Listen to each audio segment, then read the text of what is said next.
casi para un fin de semana especial. Hoy en ruta, como que media edición especial, Día de los Enamorados, ¿verdad? Así mismo es. Comenzamos así romantiquitos, una excelente enseñanza de Lorel, las canciones románticas que compartimos contigo, le pusimos el cherry hablando de el amor de Dios, el romanticismo de Dios, que es un amor que nunca termina, ¿verdad? Y en este segmento que ustedes siempre esperan los jueves a las 7 de la mañana, Moraima, tenemos a Magdiel, pero tenemos a Magdiel hoy dando testimonio. Hoy no es el maestro per se de Palabra Viva. Ajá. Hoy es ¿verdad? El siervo de Dios que testifica lo que Dios ha hecho con él desde la niñez. Yes. Qué espectacular saber que luego de una historia que sé como la que Magdiel, conozco parte, no toda, verlo donde Dios lo ha posicionado, a pesar de los rechazos, a pesar de los señalamientos, a pesar del no se puede, a pesar de las puertas cerradas, Dios rompe cerrojos de hierro y cuando Él dice adelante, ¿quién impide eso? Exacto. Así que para nosotros es un placer que seas parte de este equipo y que puedas levantar tu frente en alto y demostrarle al mundo, Dios restaura, Dios levanta. Qué bueno. Magdiel, con ese intro di algo. Ay. Bueno, buenos días, hermanos. Buen día. Y hermanas que nos escuchan a través de esta gran emisora radial que todos los días alcanzamos más testimonios. Un saludo a un chico de 12 años llamado Yandrés, que nos escucha fielmente en Palabra Viva a los 12 años. Y se une a otro grupo que hemos mencionado antes. Qué bien. Y la gente cuando ve a uno en esta etapa de la vida puede pensar, este hombre ha tenido una avenida que lo trajo hasta aquí, pero son más las veredas, los atajos, los deslizaderos que me han traído aquí que cualquier otra avenida. A veces cuando me presentan y empiezan a leer todo el currículo, a mí me da una cosita en el corazón, porque yo digo, esas son las páginas blancas. Detrás de esas hay páginas oscuras, bien duras, de sufrimiento, de lucha, de contienda. Y yo tenía una infancia bien bonita. Yo soy el mayor de 3 hermanos, mi hermana Eunice y mi hermano Ariel. Mi papá era pastor de los Discípulos de Cristo en Bayamón. Mi recuerdo más remoto del pastorado de mi papá data de Ato, Texas. Yo tendría cerca de unos 5 años. Y yo veía que las iglesias se llenaban, porque eventualmente reconocí que papá tenía un verbo descomunal y la gente iba buscando la predicación. Pero a los 8 años de edad, mis padres deciden tomar la decisión de separarse. Cuando tú tenías 8 años. 8 años. Mi hermana tenía 6 años y medio y mi hermanito tenía 3. Y para mí fue un golpe durísimo, porque ya a los 8 años yo estaba encaminándome en clases de guitarra, pequeñas ligas. O sea, cuando hay esta ruptura, pues el niño se queda incompleto, porque no hay quien lo lleve. Y empiezo a ver el mundo de una forma diferente. Yo me empiezo a afligir grandemente porque yo amo a mis 2 padres, a mi mamá y a mi papá. Y en estas situaciones donde a veces entonces los adultos quieren que los niños le expliquen qué pasó con la gente grande. Adiós, tu papá se divorciaron, adiós, tu papá se separaron. Todavía yo no sé qué ha pasado cuando ya estoy en medio de estos interrogatorios. Wow. Que crean una carga sustancial y un peso que uno ni siquiera puede llevar. Basado en eso, ¿nos recomiendas que no cometamos ese error?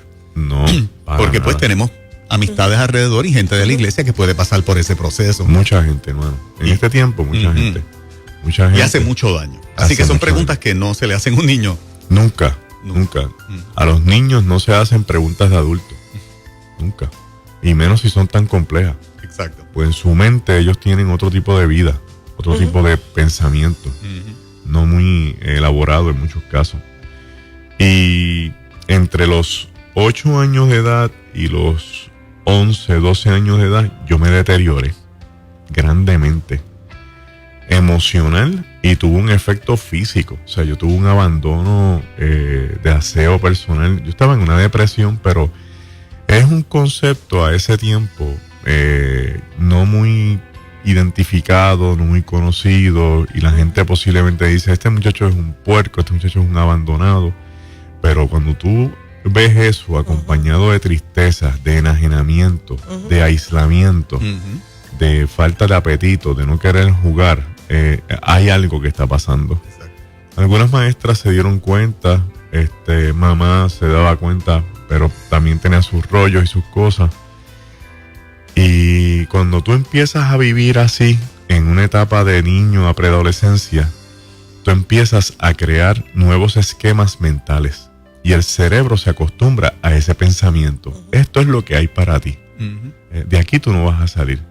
Esta es tu nueva vida. Entonces, al crear esas nuevas rutas en el cerebro, tú te impides que tu cerebro se vaya desarrollando en otras áreas.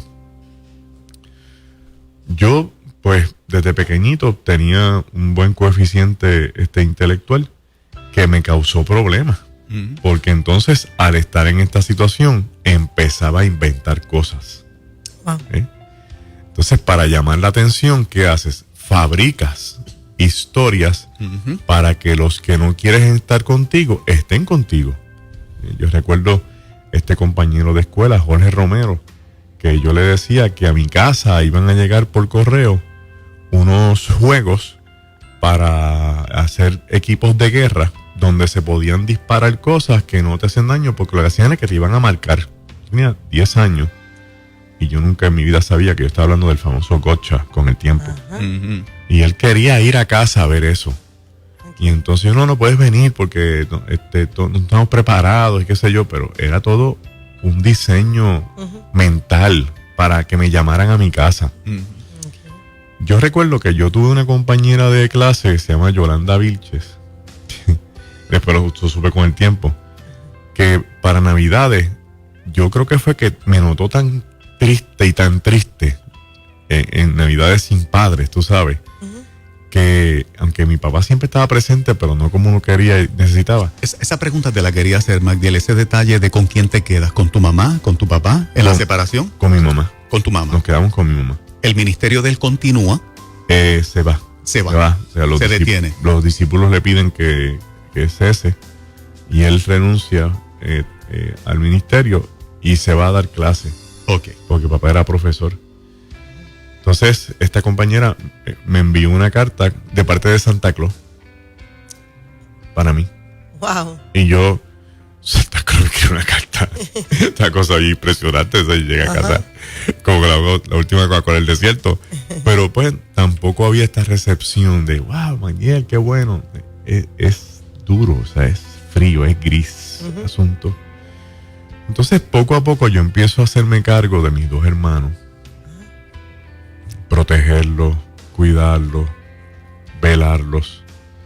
Especialmente mi hermano menor, Ariel, que estaba todavía más pequeñito. Y eso desdobla a un adolescente porque no es su responsabilidad. Entonces le fragmenta la vida emocional porque le parte todo lo que él quiere compartir y jugar con los amigos de su edad por tener que cumplir con responsabilidades paterno y materno filiales que no le son obligatorias, pero se las imponen. Y así pasó el tiempo, llegué a una escuela superior espectacular, donde solamente se escogían 100 estudiantes de toda la zona metropolitana mediante competencias académicas. Es la escuela de University Gardens, en el proyecto federal de ciencias y matemáticas. Y mi vida empezó a ponerse más trágica porque yo tenía que madrugar a pie para tomar una guagua pública en Juan Sánchez, en Bayamón, que me llevara hasta el pueblo de Bayamón para caminar hasta lo que era el cantón, agarrar la guagua número 45 para que me llegara hasta Río Piedra. Ya ahí tenías 15 años. Ya yo tenía 15 años. Me habías comentado, y lo quiero traer como un detalle, que durante ese tiempo de tu niñez, temprana adolescencia, tu mamá creó en ti un patrón de estudio o de memoria, de que te memorizaras cosas que no tenías idea cómo eso iba a impactar tu vida de adulta en términos de de la forma en que estudias y memorizas la palabra. La Biblia era uno de los libros de memorizar, juntamente con mis abuelitos. Y mi mamá me traía poemas desde los 8 años. Léete este poema, memorízatelo y recítalo ahí. Modúlalo así, hazlo de esta forma, pon las manos de este. Entonces yo no sabía nada. Y después de un momento estábamos en la casa del maestro en Bayamón, en una actividad de los maestros. Mi hijo va a declamar el poema El Sembrador, de J.R. Belmonte. Wow. Es larguísimo. Y yo me paraba allí y lo sopleteaba para adelante. Wow. Me acuerdo de ese, me acuerdo de Laura, de José de Diego, que es largo. Y eso fue creando un esquema de almacenamiento mental que eventualmente con el tiempo pues ha sido una bendición en mi vida. Y Lo quiero exaltar porque hay madres que ponen patrones en sus hijos que son buenos, que son positivos y que, ¿verdad?, los marcan para bien hasta un futuro. Y quería exaltarlo porque nos están escuchando tantos padres y madres que hay cosas que son, ¿verdad?, demasiado positivas. Sí, y ya de pequeñito yo tenía este don de oratoria, tenía una buena memoria. Vino, la mamá me llevó a casa de una señora que se llama Andrea Nevares. Yo tendría 10 añitos. Era una mujer que era profeta. Ella vivía en su casa metida. La gente iba a verla. Y ella salía de unas cortinas de adentro, como si fuera un profeta bíblico, ¿verdad? Y ella me puso las manos encima y me ungió. Y yo recuerdo a los 10 años de edad que esta mujer me dijo, y entiendo que era del Espíritu, me dijo, tú eres mío, y yo te voy a llevar a los confines de la tierra a predicar el Evangelio. Y tú vas a estar en camas de barro y en camas de hierro, en camas de oro, y te voy a poner frente a los humildes, y te voy a poner frente a los mandatarios, y te voy a poner frente a los académicos. Yo tenía 10 años de edad. 10 años. 10 años de edad. Y esa palabra me marcó. Uno no tiene idea de qué va a pasar. Yo hubiera querido escuchar allí, tu papá va a volver con ustedes. Van a ser una buena familia de nuevo. Pero hablando con Carlos Pérez, pastor de Trujillo Alto, me dijo no hace mucho algo muy interesante, que uno no puede pedirle a Dios el milagro que uno quiere. Uno tiene que pedirle a Dios el milagro que Él quiere. Y el milagro que Él quería era ese, seleccionarme. Cuando yo entro en la escuela superior, me empiezo a salir de carrera, porque empiezo a tener otras amistades, con otros intereses, estoy un poco más libre, me siento más rebelde. Yo tenía un afro más grande que esta serie, mucha gente no la recuerda, pero en Mod Squad había muchos que tenían un afro que me decían comején, me decían 40 cosas. Tenía una cantidad de complejos, tenía el ego herido, necesitaba llamar la atención, hacía 40 loqueras. En el anuario yo parezco como Magdiel Narváez, un elemento indiscutible del quehacer de nuestra clase. Cuando mamá leyó eso, dijo, pero qué barbaridad, esto es lo que pueden decir de ti.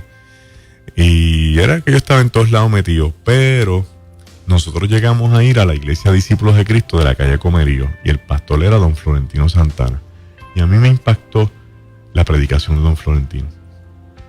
Yo lo admiré, lo amé muchísimo.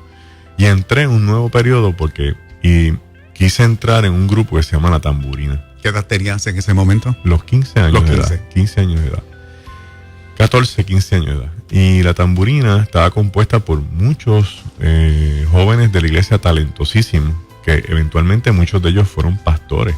Estoy hablando de Marta Ramírez, Keremy Cruz, su esposo, Jerry Cintrón, Abner Casillas, David Alicea, Marta Urraca. O sea, gente que para mí, Israel Narváez, gente que para mí eran bien imponentes, porque tenían ya un dominio de muchas cosas.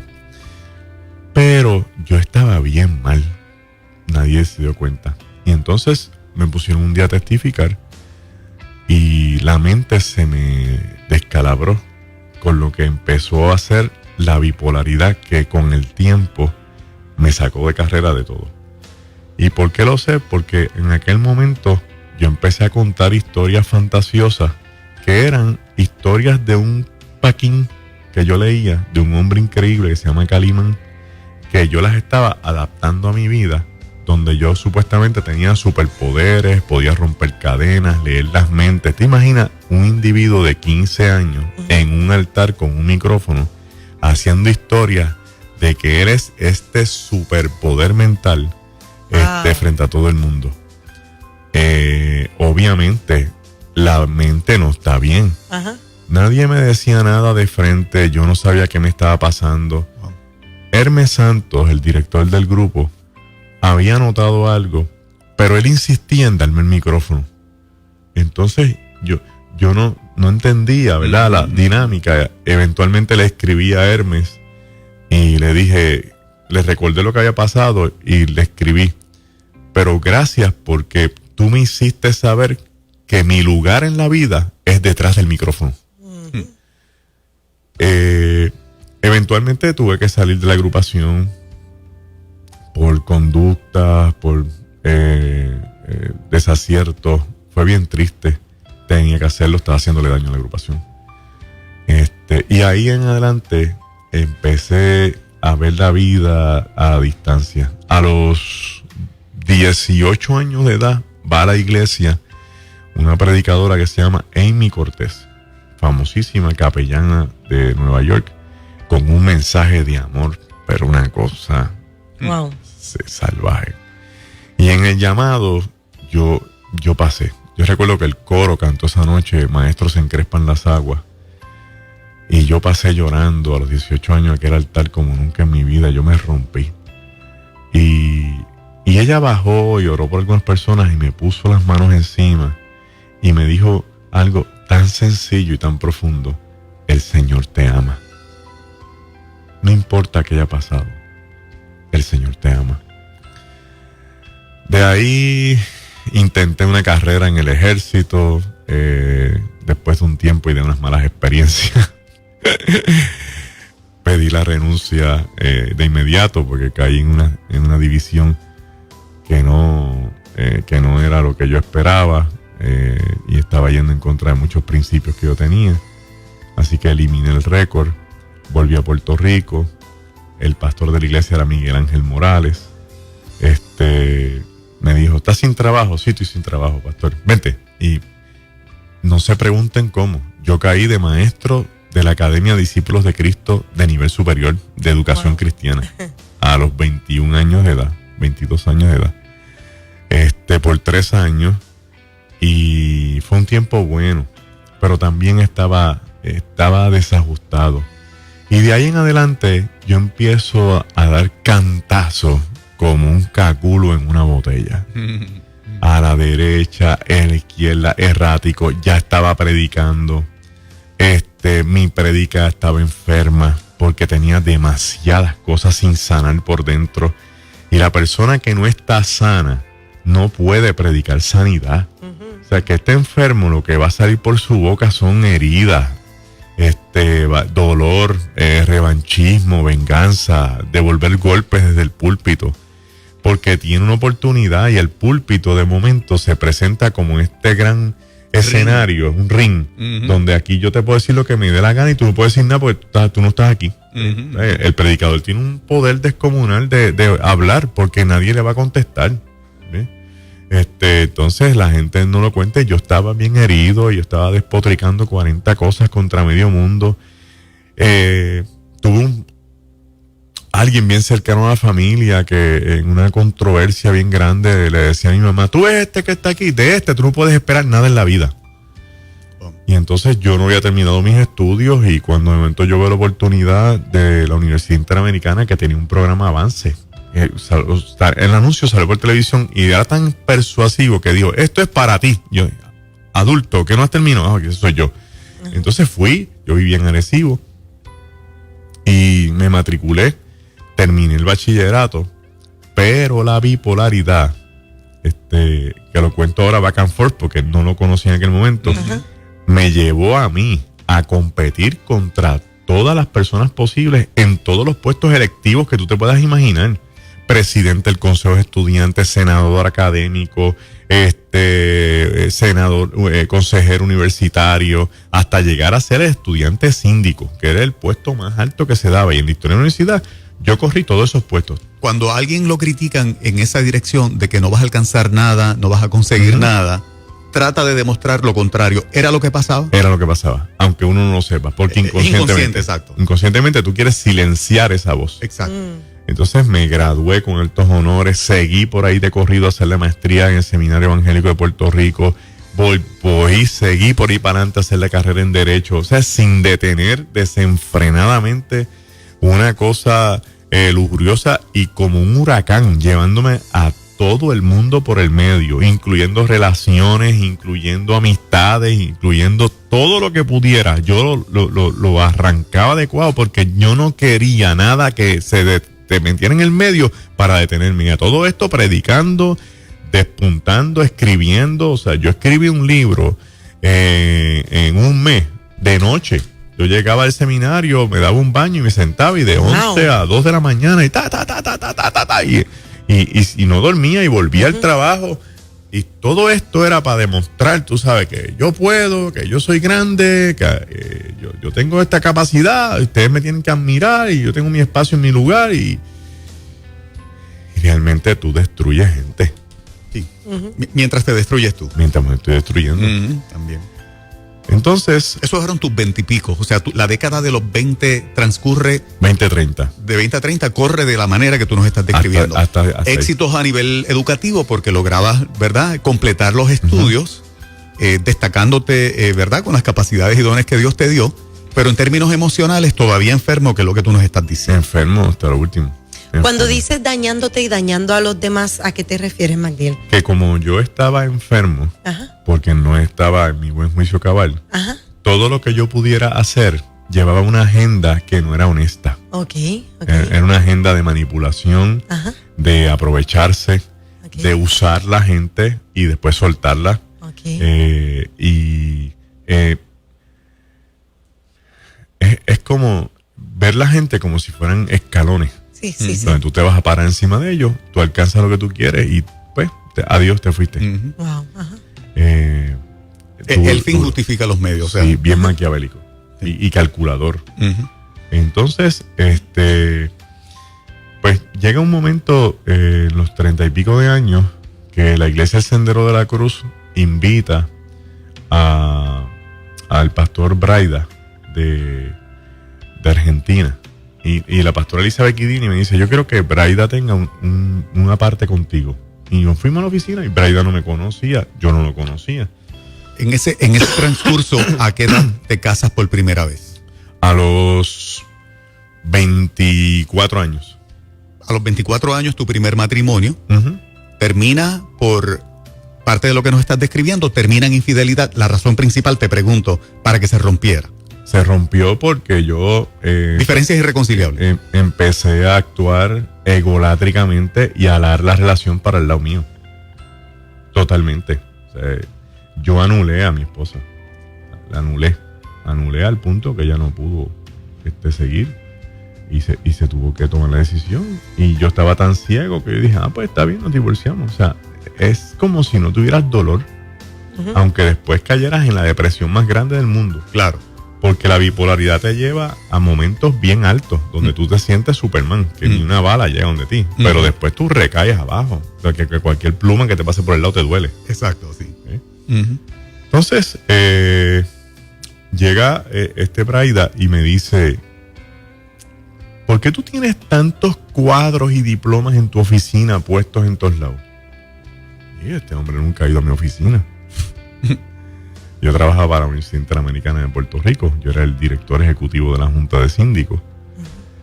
Y yo le dije, esos son los cuadros de mis títulos. Sí, pero ¿por qué los tienes ahí? Pues tan expuestos. ¿Y por qué tú sigues estudiando? Y yo me quedé mudo y él me dijo, tú quieres callar a alguien. Tú tienes que callar esa voz. Tú tienes que parar. Tremendo. Tú no tienes que demostrar nada más a nadie. El tiempo que estás dedicando a pelear con eso es tiempo que debes dedicárselo a la obra. Yo empecé a llorar porque te revuelcan. La primera vez que alguien mete la cuchara y me mueve la olla. Exacto. Duro. Entonces, a todo esto quiero que los hermanos sepan que yo pensaba que yo estaba endemoniado. Y yo fui 2 veces en mi vida al ministerio de Cristo Viene a que me echaran demonios afuera. Pero cuando son cosas emocionales y psicológicas, no hay demonios. Demonios hay y usted los reprende y se van y se acabó el problema. Y me reprendieron y el problema seguía. Quiere decir que no era un demonio. Sí. Y yo le reclamaba a Dios que qué pasa con mi mente, que ayúdame. Yo no sé si alguien pueda pensar que en muchas ocasiones en su vida hay oraciones donde tú le dices, chicos, si esto va a ser así, llévame. De verdad. Sí. Llévame, porque el dolor, el sufrimiento, el arrepentimiento, hay cosas que tú puedes reconstruir, hay cosas que no vas a poder reconstruir. Y el dolor que tú le causas, por ejemplo, a los hijos, es tan irreparable. Lo que tienes es después ver cómo tú mejoras el camino. Y vino con el tiempo un momento donde yo me sentía que lo que yo tenía no valía la pena. Y tenía las manos llenas. Y me agarré una hospitalización. Una hospitalización en el Panamericano. Por la depresión. Por la depresión Por severa. la bipolaridad, que ahora sabes que era eso, pero en aquel momento no. En aquel momento me dijeron que era una depresión severa con ansiedad. No me dijeron que era bipolaridad. Y entonces me trataron para eso. Claro, la depresión era bien marcada. Yo me quería quitar la vida, de verdad. Y pues salí de allí de nuevo. Estaba sin trabajo. Eso fue antes de la Interamericana. Enseñabas Biblia, tenías un conocimiento espectacular de la palabra ya en ese tiempo, pero tu vida todavía no había sido sanada y restaurada para que ese conocimiento y esa palabra produjeran esa paz que tú anhelabas y esa estabilidad emocional total que tú necesitabas. Correcto. Hay mucha gente en Cristo así. Sí, por la siguiente razón. Yo sigo adelante, me consiguen este trabajo en Interamericana, yo me quedo ahí por muchos años. Me envuelvo en otra relación sentimental, desajustado. Mire, yo tan desajustado que yo resucité mi tiempo en el ejército. Wow. Yo llegué a ir a la oficina de mi trabajo vestido de militar. Yo salí del Army de hace años con una clock en la cintura, ¿sabes? Baqueta y todo, y la gente me miraba pero nadie me decía nada. Lizzie Baez, que era síndico, me miró y me decía, él no puede estar bien. Aquí no se viene vestido de militar, o sea, él no puede estar bien. Yo daba clase en la Facultad de Derecho. Yo estaba en la Junta de Síndicos, ¿sabes? Estaba en un lugar de prestigio, pero estaba desenfocado completamente. Y yo me escribía cartas que el ejército me mandaba a mí para pedirme cosas y qué sé yo. Es una película. ¿Era por momentos que entrabas en esos periodos? Sí, son unos periodos donde se llaman periodos de euforia. Ok. Donde tú te llevas el mundo por medio, eres pródigo, eres hipersexual, eres eufórico, más grande del mundo, prepotente, y de ahí caes a la depresión severa abajo, va estrellándote hasta más. Por eso en la bipolaridad pues son dos polos. Uno arriba y otro abajo. ¿Y qué edad tenías para ese entonces? Ya yo estaba entrando a los 40. Ok. Y predicando. Y predicando. Y predicando. Entonces caigo en esta obsesividad con esta nueva pareja. Y fue destructivo. Fue bien destructivo. Y entonces ahí sí que me perdí. Ahí no tuve límites. Ahí era múltiples relaciones, alcoholismo, amanecía, irresponsabilidad, poco juicio, minimicé la actividad de la iglesia porque no podía hacer. La gente me veía y decía, ese es Magdiel. Wow, o sea, yo me tiré al desperdicio. Me llevé enredada esa relación hasta lo último. Sacrifiqué la que era esposa, la hija mía, la hija de ella que vivían con nosotros. Bueno, llegó un momento donde yo me estrellé contra una pared, accidentes de carro. ¿Qué cosas no me pasaron en ese periodo donde a mí no me importaba? Nada salía bien. Nada salía bien, a mí no me importaba, y yo me levantaba y volvía a la carga. Entonces, medicándome y mezclando cosas con alcohol, que es una barbaridad. Y viene el momento donde empiezan a alinearse las cosas, y hoy yo veo que era Dios que dijo, ok, ya, vamos a ver. Y es como si tú tuvieras un tablero de ajedrez y Dios con un peón, ¡pum!, te tumba una torre. ¡Ah! Te saca un alfil con un peón. Entonces, pierdo el matrimonio, pierdo la casa de mis sueños, el carro está hecho canto, tengo que renunciar a mi trabajo y me quedo en esta soledad. En ese tiempo de gran crisis, que todavía habían cosas que no mejoraban, apareció Zaira, mi esposa. Y Zaira es una mujer espiritual, brillante. La gente la admira porque es bella, pero el andamio que tiene adentro lo supera. Entonces, reservada, pero observadora. Tiene un don exquisito de percibir cosas. Dios la usa. Y tengo que hacer estos reconocimientos públicos porque a veces en la relación interna uno falla de hacerle ver al compañero de viajes de uno las cosas buenas que le distinguen. Así es. Y yo no puedo esperar que otra gente lo haga. El llamado es uno a hacerlo. Aunque en algún momento uno no lo reconociera o estuviera equivocado, uno tiene siempre un espacio para enmendarlo. Y Zaira sintió de parte de Dios que el Señor le dijo, ese es un hombre mío y necesito sacarlo de donde está. No habías llegado a Sendero de la Cruz como iglesia en ese momento todavía, te pregunto. Estaba empezando. Después de ese tiempo de soledad y de que se recrudece tu condición emocional, ahí caes en el hospital otra vez. O sea, previo a que Zaira apareciera en el escenario. Más adelante. Ok.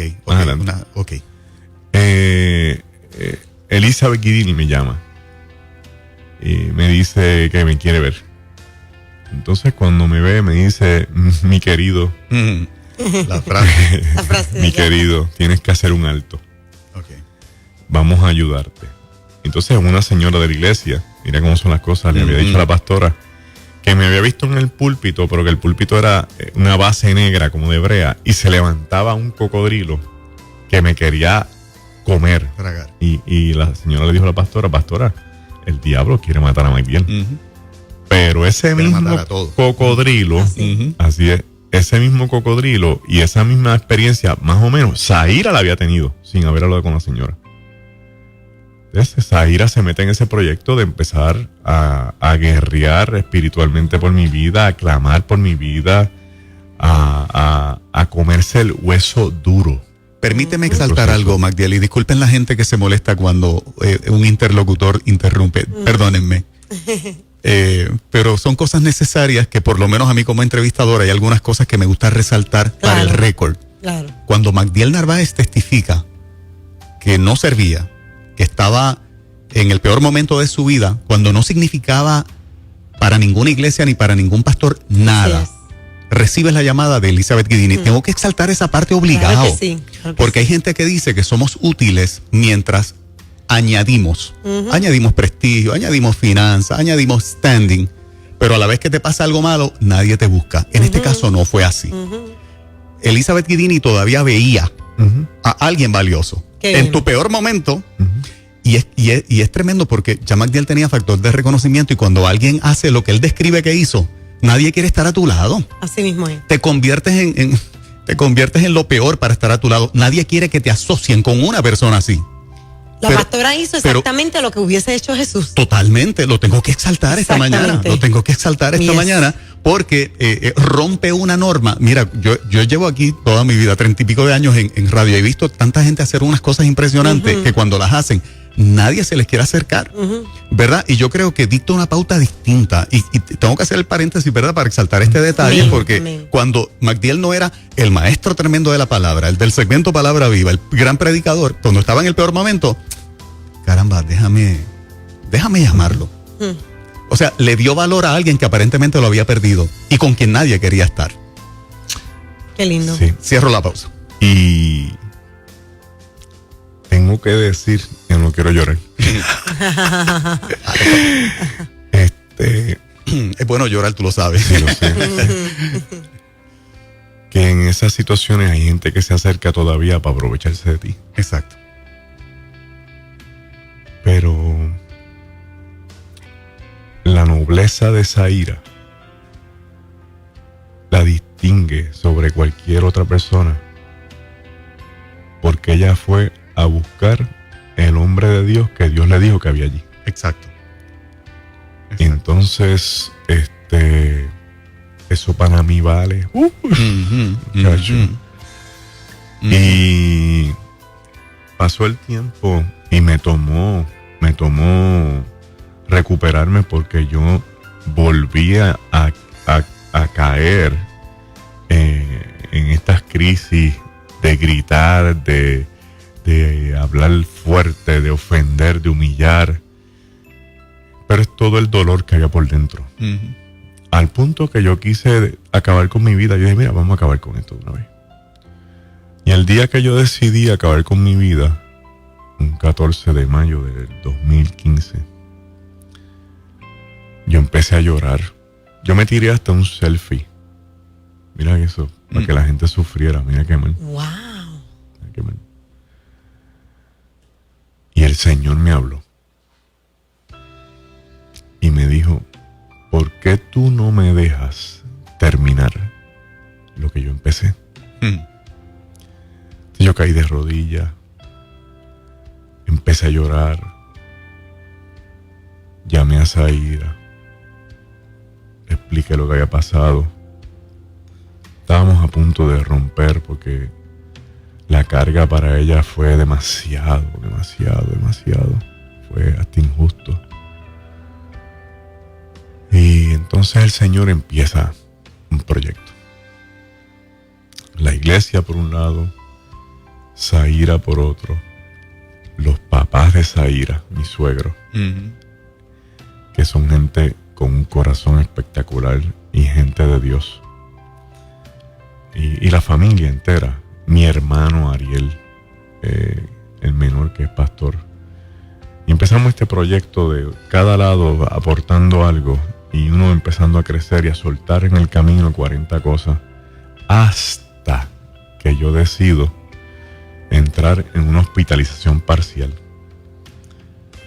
Y esta doctora, Enid Matos, me mira y me dice, McDill, yo te vengo siguiendo hace tiempo y tú tienes una bipolaridad, pero de las peores que se haya visto en el planeta. Tú te tienes que medicar. No, pero yo creo que si me va a sanar. Te tienes que medicar. Hay que estabilizarte, porque ahora estás en un slump, pero eso vuelve y tú no lo vas a poder controlar. Y entonces, pues empezamos con la psiquiatra, un proyecto de medicación. Empecé a desarrollar estrategias emocionales para tener un nivel de sintomatología y de controles. Me fue bien, mejoré mucho. en el camino había atropellado mucho a Zaira. Entonces yo estaba antes, ella se me quedó rezagada. Y empiezo a vivir algo que yo creo que es lo más importante que yo tengo que decir a la gente. Que la gente se pregunte, ¿cómo este hombre que conocía a Jesús, predicaba a Jesús, estaba en los altares, la gente se convertía y ya despuntaba como un buen predicador, está viviendo todo esto? Pues la clave está en una conversación que yo tuve con mi papá. Y yo le dije, yo no sé por qué yo estoy viviendo esto si yo le sirvo a Jesucristo. Y él me dijo, no, tú le estás sirviendo a una idea que tú tienes de Cristo, a la idea que tú has construido, al diseño que te permite hacer todo lo que te da la gana. Eso se llama una conversión intelectual. Tú te tienes que convertir espiritualmente. Y eso es entregarle el corazón. Eso es permitirle que él meta la mano en el pecho, te saque el corazón completo para que te haga las cirugías que tú necesitas. No es lo mismo predicar a Cristo que vivir a Cristo. Tú puedes predicarlo, pero si tú lo vives, lo vas a predicar desde la vivencia. Y son dos cosas distintas. Y ahí es, después de tantos años, que mi mente hace un switch completo. Y que yo empiezo a llorar y a entender la persona de Jesús. A mirar a Jesús con otros ojos. A ver este Cristo trascendental como este amigo fiel, salvador de mi vida, presencia permanente. Y entonces empiezo a agarrar otro giro y el ministerio empieza a despuntarse, pero sólidamente, porque llegó el momento. Llegó el momento.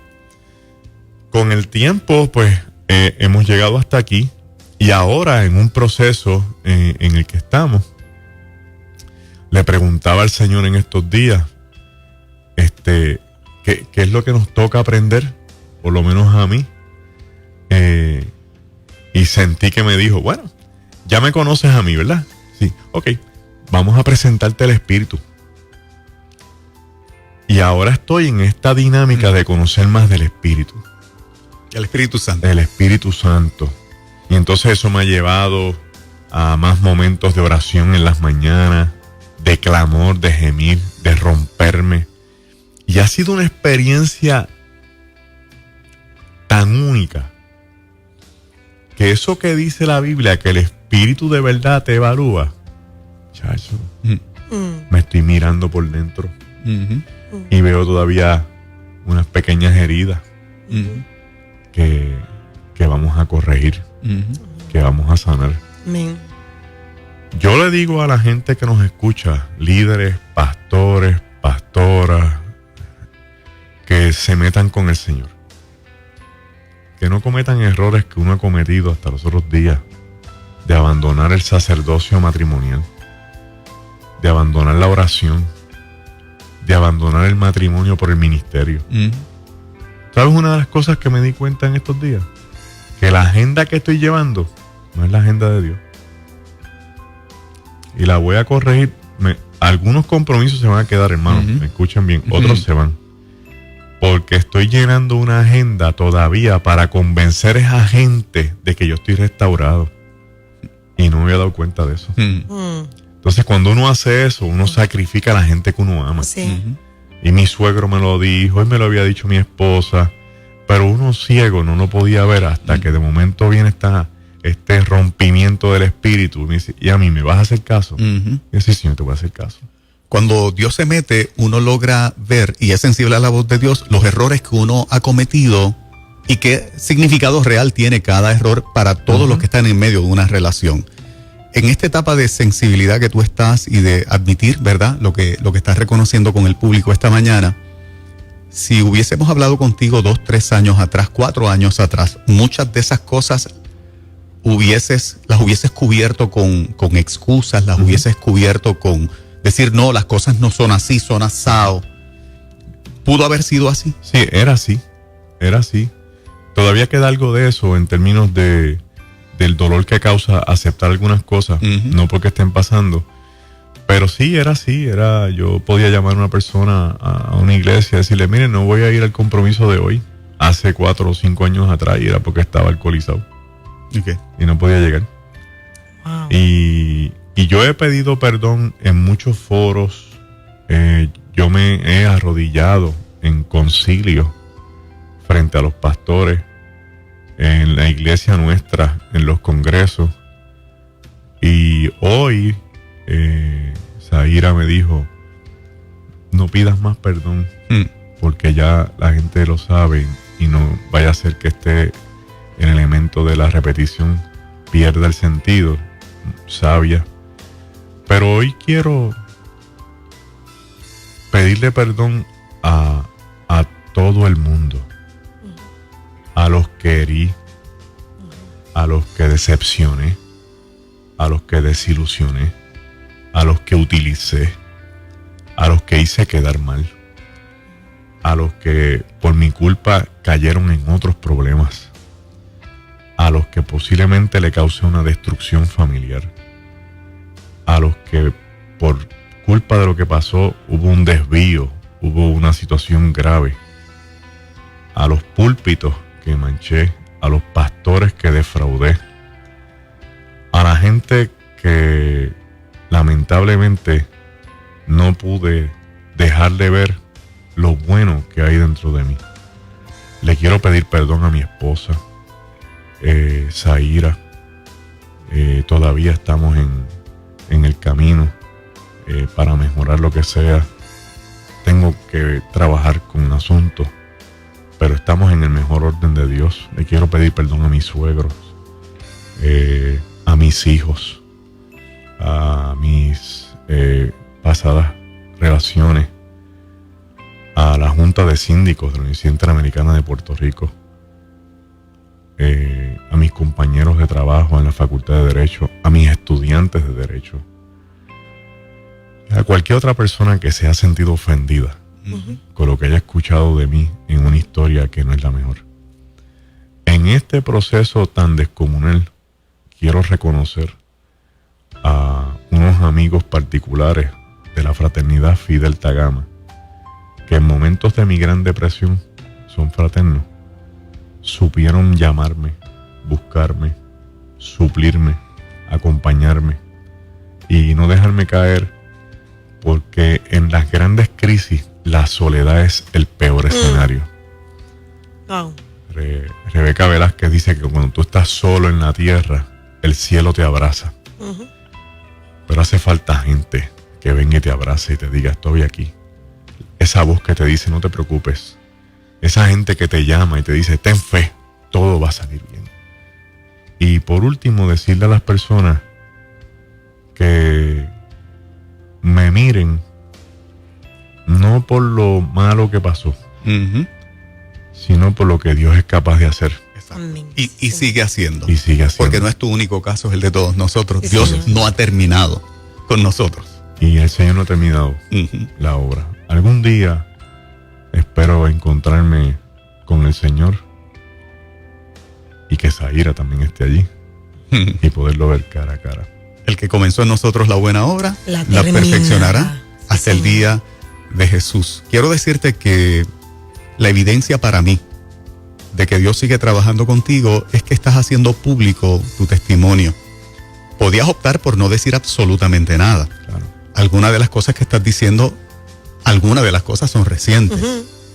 Y para mí, alguien que tiene la transparencia de que no me importa lo que piensen, no pienso en prestigio, no pienso en otra cosa, sino en testificar quién he sido y lo que Dios continúa haciendo conmigo, me produce mucho más confianza de una persona que mantiene su otra doble vida oculta, como si nada estuviese pasando.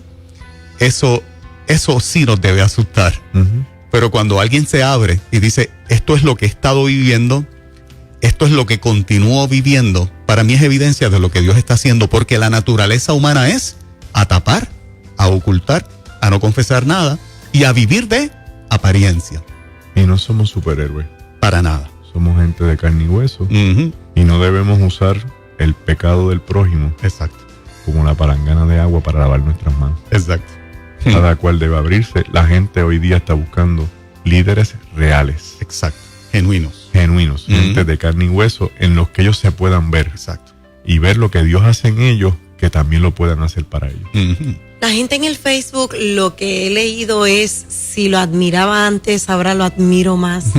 Gracias por la transparencia. Muchas bendiciones. De verdad que yo creo que mientras hay otros que quizás siguen poniendo el dedo, son más los que te cubren, son más los que te felicitan y son más los que, ¿verdad?, reconocen que quiénes somos nosotros para juzgar. Si Dios nos perdonó, ¿quiénes somos nosotros para no perdonar? Y todos tenemos una historia que contar. Y a todos los líderes, pastores, que no cometan los errores que uno comete. Quien está al lado de uno, el esposo o la esposa, es la persona más importante en el ministerio. Así es. No es un objeto, no es un anejo, es un ser a quien Dios también quiere usar y a quien Dios usa para su gloria. Yes. Dele el lugar que esa persona merece y respétela, porque Dios le va a pedir cuenta. Así Nos mismo. pediste cerrar con una canción y ya Espectacular. Roberto Carlos la tiene lista. Así que gracias, Magdiel, por abrir tu corazón, gracias por compartir lo que estás compartiendo con nosotros. Tiene, ¿verdad?, nuestro respeto, nuestra confianza, y qué bueno que formas parte del equipo de 97.7 y que en este momento estás dictando la pauta. Hay gente que no se atrevería a decir, aunque haya vivido lo mismo que Magdiel, no se atrevería a decirlo, ¿verdad?, lo que ha vivido. Y al Así corazón que, contrito y humillado, Dios no desprecia. exacto. Él Que no sirva de rechaza. ejemplo para otros que piensan que las cosas que han hecho son tan y tan feas que Dios no las perdona, o que si la dicen la gente se va a huir de ti. No, puedes causar exactamente todo lo contrario. Así mismo. Muchas gracias, Magdiel. Gracias a ustedes. Marcos Vidal, cara a cara.